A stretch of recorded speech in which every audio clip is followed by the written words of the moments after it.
Ladies and gentlemen, welcome back to the Indie Zone. My name is Kathy. We have some breaking news for you concerning the appellate matter styled as Richard M. Allen versus State of Indiana. This appeal has been proceeding in the Indiana Appellate Court. It's case number 25A, CR 591. Mr. Allen filed his appellate brief on December 17th, 2025, setting forth his argument, facts as he sees them, and legal authority as to why, number one, there was reversible error with respect to the trial proceedings that proceeded at the trial court level before Judge Francis C. Gull as the special judge appointed to serve as the trier of the law in that case. Allen is arguing that Judge Gull committed reversible error.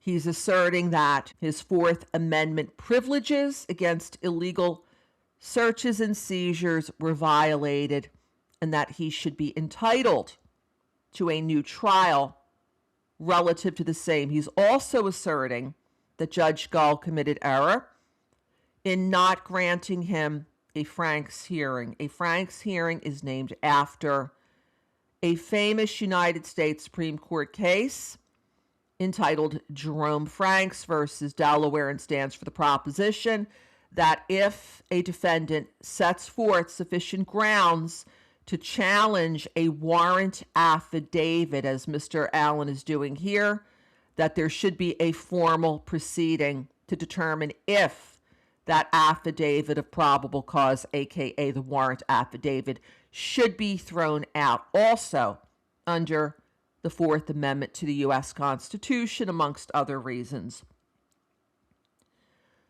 The state of Indiana's response to Mr. Allen's appellate brief was due in January of 2026. However, the state filed a motion for an extension of time on various grounds, which the appellate court granted, making their brief due February. They have just filed on the 18th of February a second motion for extension of time to file their brief. They want to be afforded more time up to and including Monday, March 30th, 2026 to file their response. And this would be responding to the December 17th, 2025 appellate brief, which we are expecting will very vigorously oppose any of the relief that Mr. Allen is seeking in this appeal. We have published the 4-page verified motion for second extension of time to file this brief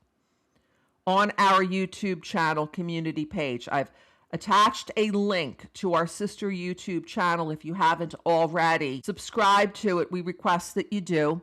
And if you go to the community page, you'll be able to read this 4-page verified motion for second extension of time for yourself in detail. It goes through what has occurred thus far in the case, gives some details as to what happened in the case below as the state of Indiana sees it.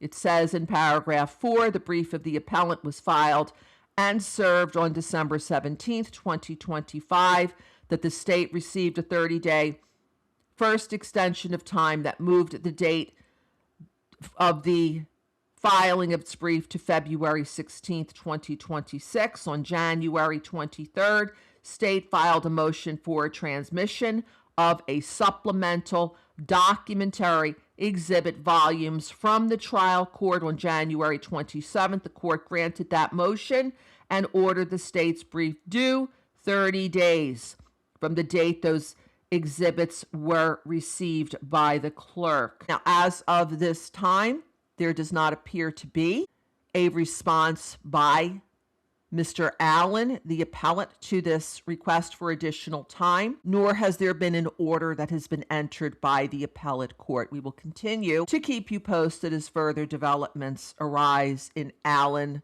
versus Indiana. Until next time, this is Kathy. Thank you for joining us here today.